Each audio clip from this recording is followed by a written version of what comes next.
Recentemente nós tivemos a cerimônia do Oscar, uma das mais esperadas do ano. E dois dos meus filmes preferidos de 2019 foram indicados em várias categorias. E sim, eu estou falando de Parasita e Coringa. Primeiro, deixa eu explicar que esse vídeo vai ser dividido em duas partes. Na primeira parte eu vou fazer uma apresentação bem geral dos filmes, super rápido, e aí na segunda parte eu vou adentrar das críticas, comentar a minha opinião, falar porque eu achei que esse filme mereceu ganhar o Oscar, porque eu achei que esse aqui não mereceu, o que esse aqui teve, o que esse aqui não teve. Enfim, vai ter spoiler sim, mas não se preocupe que eu vou avisar antes. Então essa primeira parte é pra você que não assistiu o filme ainda, e a segunda parte é para você que já assistiu. Mas nada impede que você assista o vídeo inteiro, né? A categoria que eu acredito que foi a mais esperada foi a de melhor filme do ano. E Parasita, sendo um filme sul-coreano, surpreendeu muito em vencer. Esse filme foi dirigido pelo diretor Bong Joon-ho e que inclusive se demonstrou ser fã de um diretor brasileiro. E ele fez um discurso que eu achei incrível, mostrando o quanto é importante a gente assistir coisas de outras culturas. E eu acho interessante trazer isso principalmente para nós brasileiros, que ficamos tão focados nas produções norte-americanas que nós acabamos esquecendo que o resto do mundo também é capaz de produzir coisas muito boas. Parasita foi o maior exemplo disso, foi tipo um tapa na cara. E se você ainda não assistiu, pare tudo o que você está fazendo e vá assistir, porque esse filme realmente vale a pena. Parasita vai trazer a história de uma família extremamente pobre que vive em um porão numa favela. Essa família estava enfrentando dificuldades financeiras absurdas. Formada por um pai, uma mãe, um filho e uma filha, eles não conseguiam emprego de jeito nenhum. Até que um dia um amigo do filho da família vai até a casa deles e diz que ele está indo estudar em outro país e precisaria indicar outro garoto para dar aula para uma menina de uma família rica na qual ele costumava trabalhar. E aí ele decide indicar este amigo da família pobre. Porém, para trabalhar lá, necessitava-se de certa forma que tivesse um diploma, e esse menino não tinha um diploma, já que ele era de uma família extremamente pobre que não tinha dinheiro para pagar uma faculdade. No entanto, a irmã dele era muito esperta com tecnologias, Photoshop, edição de imagem e tudo mais, e então ele simplesmente pediu a ela para que ela falsificasse um diploma aí. Então ela faz esse trabalhinho sujo e ele consegue o seu diploma e vai até essa casa dessa família rica ali para a entrevista de emprego. Como ele foi indicado pelo ex-professor ali da menina, a família já deu um crédito extra para ele. E logo ele se demonstrou ali ser muito bom, comunicativo e tudo mais e foi contratado. Essa família rica era formada também por uma mulher, um homem e seus dois filhos, uma menina e um menino. Esse menino da família rica, ele tinha ali algumas dificuldades, ele era muito agitado e tudo mais, por causa de alguma coisa que aconteceu com ele quando ele era mais novo. E em síntese, a mãe dele disse que ele teria se assustado porque viu um fantasma. A gente fica meio de pé atrás, porque essa mulher rica ali, ela parece ser muito avoada, ela não tem muita noção das coisas, mas tudo bem. E aí, esse menino pobre que foi trabalhar lá como professor, ele sugere a ela uma professora de arte que é muito boa com terapia. Porém, ele não conhece professora de arte nenhuma, ele simplesmente coloca a sua irmã para trabalhar lá, sem contar que ela é a irmã dele. E por isso o nome Parasita, porque eles vão entrando ali para trabalhar na casa dessa família, um por um. Primeiro pelo filho, depois pela filha, que entra como professora de arte, depois eles dão um jeito ali do motorista e da cozinheira serem demitidos e colocam a mãe deles de cozinheira e o pai deles de motorista. É visto que o filme vai realçar os contrastes entre essas duas famílias. E nós já vemos isso logo ali no início, quando essa professora de arte chega ali e tudo mais, e tem algumas cenas que há uma grande enfatização das produções construídas ali pelo Da Song. Nós vemos quadros que claramente são rabiscos de criança, que a criança pegou o lápis de cor, a tinta ali e fez de qualquer jeito. Mas a família do Da Song, essa família rica, super valoriza essas produções dele. Dizem que ele tem um talento nato, que ele é um artista, com certeza. Por outro lado, a menina da família pobre, que foi contratada ali como professora, que também é uma farsante, ela sim tem um talento com imagens. Ela manipula muito bem fotografias, documentos, contudo, ela não vai conseguir explorar isso, nem transformar em uma profissão em nada mais, porque ela não tem recursos financeiros para fazer isso.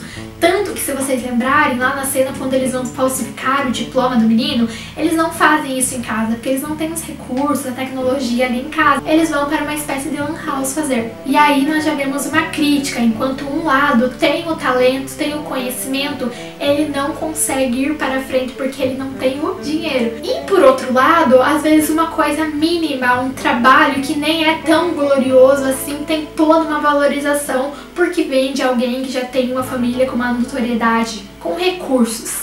E a família rica nem desconfia que eles são todos parentes. Isso é um grande segredo. Se você não assistiu o filme, essa é a história ali principal, sem spoiler, e aí vai gerando os conflitos. E quando você acha que vai ter um plot twist, tem 2, tem 3, e assim vai, é uma revirada atrás da outra. E agora eu vou falar um pouco de Coringa. E se você não assistiu Coringa também, você tem que assistir urgentemente. Coringa foi um filme que chamou muito a atenção, principalmente pela atuação de Joaquin Phoenix. A atuação dele foi incrível, ele realmente se entregou ao papel de Coringa. Principalmente se nós pensarmos que todos os atores que foram interpretar o Coringa, independentemente se for um filme mais voltado à atmosfera de super-herói ou mais voltado a essa crítica social, a formação do personagem e tudo mais, vai enfrentar uma grande dificuldade, grandes obstáculos para interpretar esse papel com magnitude. Por quê? Porque quando nós falamos de Coringa, nós vamos lembrar de quem? De Heath Ledger. E deve ser muito difícil você interpretar um papel que tem esse peso, esse ator de grande renome que ficou para sempre na história do personagem de Coringa. É claro que não se trata de uma competição de quem fez o melhor Coringa, quem desempenhou o melhor papel e tudo mais.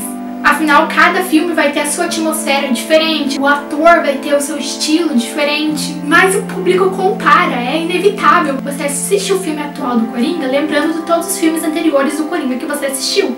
Bem, pra quem ainda não viu o filme, este filme agora, de 2019, tem uma atmosfera diferente de tudo que se imaginava. Surpreendeu todo mundo que foi assistir, realmente. Porque as pessoas foram pra assistir um filme de super-herói, foram pra assistir aquela atmosfera de luta entre bem e mal. Todo mundo achou que ia acontecer isso e não apareceu nem Batman, nem a Arlequina, foi totalmente diferente. Foi um filme pra mostrar o quanto a sociedade molda o sujeito, simplesmente porque não foi entendido pela sociedade, porque não foi tratado, porque foi ignorado. Foi um filme muito pesado de assistir. O personagem, antes de ser o famoso Coringa, ele trabalhava de palhaço. E ele já tinha alguns transtornos ali, a mãe dele também era um pouco transtornada, e via somente ele e a mãe dele. E ele tinha um transtorno de que ele ficava dando risada sem parar. Isso incomodava as pessoas, por isso a grande marca dele é o sorriso. Ele era uma pessoa que precisava de tratamento, que precisava de atenção, e a sociedade negou isso a ele. Então, de nenhuma forma o filme vai defender o lado desses bandidos, mas ele vai mostrar uma realidade que às vezes nós não conseguimos ver porque vivemos numa bolha. E o personagem até frequentava uma clínica que era sustentada pelo governo, contudo o governo corta a verba, e aí ele não consegue mais os remédios dele, não consegue mais o atendimento, e as coisas vão piorando até que ele se torna Coringa. Basicamente esse é o enredo dos dois filmes, e eu acredito que de todos os outros que estavam concorrendo a essa categoria de melhor filme do ano, esses eram os dois favoritos a ganhar. Os dois são bastante originais.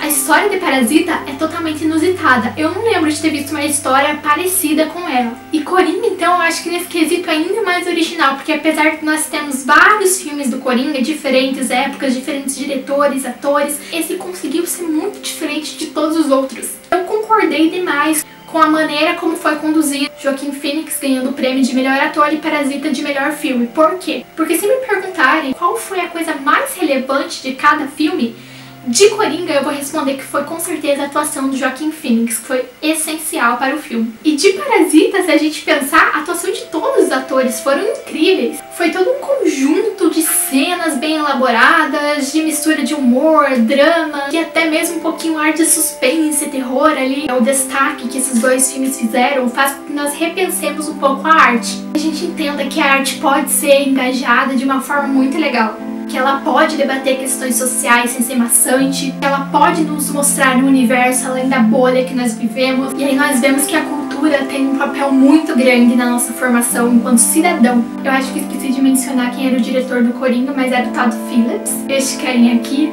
que simplesmente arrasou. Foi um diretor incrível, mas a noite com certeza era para o diretor de Parasita. Outro aspecto que eu gostei muito nos dois filmes foi a questão de fotografia. No Coringa, a questão da fotografia teve uma mudança muito nítida. Nos primeiros momentos ali do filme, logo no início, ali naquela parte que ele tá se construindo, que ele tá sofrendo, nós temos uma direção com alguns tons mais pastéis, mais leves ali. E aí, quando nós temos a virada, que ele se torna realmente Coringa, tons de azul, de preto, de vermelho, que vão realçar uma atmosfera de força. de atitude. Eu acredito que a direção de fotografia tem uma importância assim, sensacional para o filme. Ela ajuda na construção daquele imaginário do espectador, na sensação que ele vai tendo à medida que ele vai assistindo o filme. Em Parasita também foi muito interessante de ver, porque nós temos toda uma paleta de cores para quando é mostrada a vida da família pobre e depois quando é mostrada a vida da família rica. A trilha sonora também é um aspecto fundamental, eu gostei muito, principalmente da de Coringa. E os dois filmes vão tendo algumas sacadas assim no meio da história, trazendo umas reflexões ali do personagem muito instigantes. E eles trazem essas frases, essas ideias marcantes nos momentos de virada do filme. Por exemplo, em Coringa, a grande virada ali é quando ele diz que passou a vida inteira achando que a sua vida era uma tragédia e na verdade era uma comédia. E também é interessante porque na primeira parte que ele achava que era uma tragédia, ele estava vestido de palhaço. E na segunda parte, que ele achava que era uma comédia, ele estava ali cometendo assassinatos, atos criminosos. Essa contradição está o tempo inteiro presente. Em Parasita, por sua vez, eu acho que um dos pontos mais marcantes é a hora da chuva. A família rica iria acampar. Então, devido à chuva, eles têm que adiar o acampamento. Enquanto a família pobre tem a sua casa alagada, tudo que eles tinham eles perdem. E eles são obrigados a acampar, indo até um ginásio ali da cidade, onde eles recebem um pouco de comida, um pouco de roupa, porque eles perderam tudo. Então nós temos esses dois ápices da história. E algo assim bastante tocante é a mulher rica depois falando o quanto a chuva era boa, porque a chuva revigorava o ambiente. E a gente vendo ali a família pobre sofrendo tanto com aquela chuva.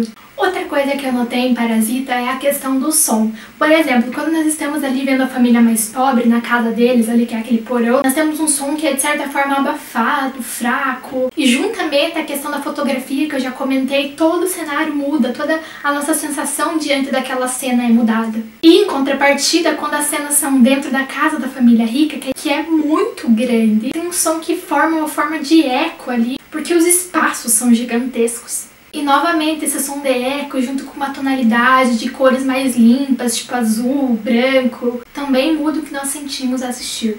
Outro aspecto bem relevante é justamente a questão dessas duas famílias postas em contraste. Porque vejamos, elas são formadas da mesma forma, mãe, pai, filho, filha. Mas a relação que eles têm dentro de cada família é muito diferente. Por exemplo, a família mais pobre, apesar de todas as suas dificuldades financeiras, eles são muito mais unidos. Um realmente conhece o outro de verdade, eles passam por toda a situação, eles tentam mudar, eles tentam um ajudar o outro. A gente vê realmente essa união ali expressada em cada detalhe. Do outro lado, a família mais rica é bem separadinha. Nós vemos ali que eles não têm muito contato um com o outro, nós vemos ali que a filha deles se sente muito conflituosa dentro dessa família, que ela é bastante carente, tanto que ela acabou se apaixonando lá pelo primeiro professor, antes do filho da família pobre, e depois por este agora. Nós vemos até que a esposa e o marido, quando eles vão ali conversar, eles pensam antes, eles calculam exatamente o que eles vão falar, para não falar nada que possa ali ser um pouco diferente, soar estranho um para o outro, porque eles não têm uma intimidade, eles não sabem assim como dialogar entre eles de uma forma que seja espontânea. E justamente essa questão da casa, ter vários cômodos ali, ser muito grande, também realça isso, porque cada um fica em um espaço totalmente distante um do outro. E é muito previsível que o espectador vai ficar com pena da família mais pobre, vai começar a odiar aquela família mais rica. E é aí que nós temos um grande plot twist que mata o espectador. Naquele dia que a família rica foi acampar, a ex-empregada, a ex-governanta ali da casa retorna, pois ela tinha esquecido alguma coisa no porão que era dela e queria pegar ela. E então, quando a nossa nova governanta deixa essa mulher ali entrar, ela descobre que na verdade a ex-empregada que eles fizeram sair escondia no porão daquela casa o marido dela. E ela pede, por favor, pra mulher ali que ela continue alimentando o marido dela. Ela pede pra ela ter, de certa forma, empatia, porque ela também é pobre. Porém, ela não ajuda, ela se recusa, ela diz que vai chamar a polícia. E aí nós vemos que essa família pobre, quando ela vê outra família pobre, em vez de ela ir lá e ajudar, muito pelo contrário, ela pisa, ela literalmente joga pela escada a outra mulher. Até que essa mulher descobre que todos os novos empregados são uma família. E aí ela começa a ameaçar eles. Em resumo, a família pobre tenta se livrar desses dois ali de qualquer forma. E é uma questão social muito real. Porque quantas vezes nós vemos uma pessoa que sobe um pouquinho na vida e já quer desprezar quem tá um pouquinho abaixo dela. E aí todo aquele entusiasmo, aquele amor que você tava ali cuidando por essa família, cai por terra. Nós percebemos que eles são ingratos, egoístas, que eles não olham para o próximo. Ainda tem um contraste bem grande entre o casal ali, a ex-empregada e o marido dela que vivia naquele porão, e a família pobre. A família pobre, eles de certa forma ali tinha uma raiva, um ódiozinho pela família rica. E por outro lado, esse casal tinha um total louvor por a família rica. O homem que vivia no porão, ele rezava para o homem ali da família como se ele fosse um deus supremo. Quem são os deuses do capitalismo, se não as pessoas mais ricas? E lá no finalzinho a gente ainda tem outra reviravolta. É quando tem a festa de aniversário do Dasson e o pai ali da família pobre tem que se vestir de índio. E aparentemente ele não está muito feliz, mas o senhor rico olha pra ele e diz que ele está sendo muito bem pago pra fazer isso, então ele tem que fazer sim. Quando vem o marido da ex-funcionária ali e ataca todo mundo, o Dasong desmaia e a gente entende que aquele fantasma que ele tinha visto lá na infância, na verdade era esse homem do porão. Durante todo o filme nós temos muito uma referência à questão do cheiro. A família rica fica o tempo inteiro se incomodando com o cheiro dos empregados. O ápice da história é quando o motorista se sente indignado, que mesmo no momento de muita apreensão, o grande rico da história torce o nariz para chegar perto de uma pessoa pobre. E ele fica com muito ódio e ataca. É como se tudo que ele tivesse vivido, todas essas humilhações que ele tivesse passado, tudo passasse na cabeça dele de uma vez só e ele decide se vingar. No final, para que ninguém pegue ele vai, se esconde no porão e fica lá, a gente não sabe até quando, mas a polícia não encontra ele, é como se ele tivesse simplesmente desaparecido no ar. Nós temos um final um pouco triste, a professora de arte assassinada ali pelo aquele marido da ex-funcionária, e agora a família vai ser formada simplesmente pela mulher e pelo filho. O filho, através de um código, descobre que o pai está morando no porão, e aí ele se comunica, manda uma mensagem a ele dizendo que ele ficar rico, ele vai voltar lá, comprar aquela casa, então o pai dele vai sair do porão. E aí nós temos uma mudança de cor na tela, uma mudança de som, e aparece lá ele muito bem vestido, chegando nessa casa, e o pai dele saindo do porão, e ele se cumprimentando, se abraçando, todo mundo muito feliz. Porém, logo depois aparece que isso foi somente um sonho, e ele está ali na casa dele, simplesmente pensando como ele vai mudar de vida.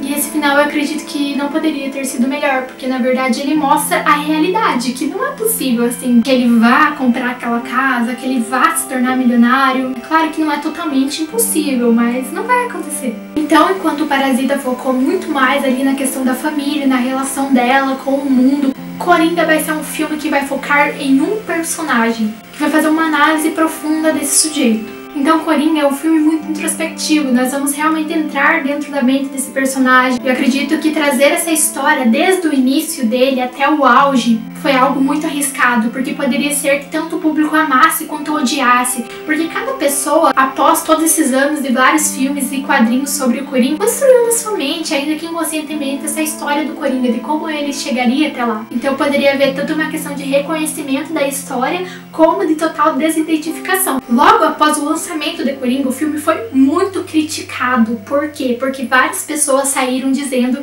que o Coringa foi uma espécie de legitimação do crime, de romantização do crime. Por exemplo, se a sociedade fez alguma coisa que te magoou, que te afetou negativamente de alguma forma, você teria total direito de ir lá e revidar. Mas eu acredito que quem pensou isso não entendeu direito o filme. Ele mostrou uma das razões que faz com que os criminosos sejam desse jeito. Não é uma coisa que vai abranger todos os casos, é apenas um lado da história, uma perspectiva. O Coringa é um símbolo da cultura pop que vai além daquela história do bem contra o mal, porque afinal as pessoas são muito mais que bem e mal. Ninguém é só bem, ninguém é só mal. Na contemporaneidade nós somos todos fragmentados, todo mundo tem um pouco de vilão, um pouco de herói em si. Alguns tendem mais a um lado do que o outro, muitas vezes, não em todas, por meio de como o contexto afeta a sua vida. Então nós podemos perceber que o personagem ele perpassa por vários momentos diferentes, várias sensações, ele fica o tempo todo trocando ali de personalidade. Ele não consegue entender quem ele é. Como então que ele poderia achar o seu lugar dentro da sociedade? Também tem a questão da palidez do personagem, que remete até uma atmosfera de terror, porque ele é muito pálido, ele é extremamente magro, tem algumas cenas que ele aparece sem camisa, nós conseguimos ver os ossos dele totalmente desenhados, como se fosse um monstro mesmo. Juntando essa magreza extrema, a questão da palidez, os espaços que são totalmente fechados, afados, opressores, tem aquelas tonalidades assim de tristeza, de agonia. Tudo isso constrói a maneira como nós vemos o filme. Todas essas situações que vão acontecendo com o personagem ao decorrer da trama nos incomodam de uma forma tão forte que parece que está acontecendo com nós mesmos. E acho que nisso que está a magnitude do filme, porque o Joaquin Phoenix Mesmo ele interpretando esse personagem tão difícil, esse personagem que é tão incômodo, que ele parece ser algo que perambula pela sociedade, sendo jogado, sendo chutado, que ele é alguém que te desperta empatia, porque você começa a se revoltar não com ele, mas com o contexto dele, porque nós vemos que nem tudo que ele fez foi por livre, espontâneo mal dentro de si. Muitos dos crimes que ele cometeu foi contra pessoas que primeiramente derrubaram ele, humilharam ele, e de nenhuma forma isso justifica o crime que ele cometeu. Não é isso, não é justificar, mas é justamente mostrar que nenhum vilão é totalmente vilão. Não existe essa questão da totalidade. Em algumas partes você passa a considerar o Coringa como um herói, outras partes um vilão, até que no final você entende que nós temos esse costume, essa mania de tentar rotular, estereotipar, limitar tudo e todos, de definir. E o nosso personagem, ele não é vilão, ele não é herói, ele é uma fragmentação.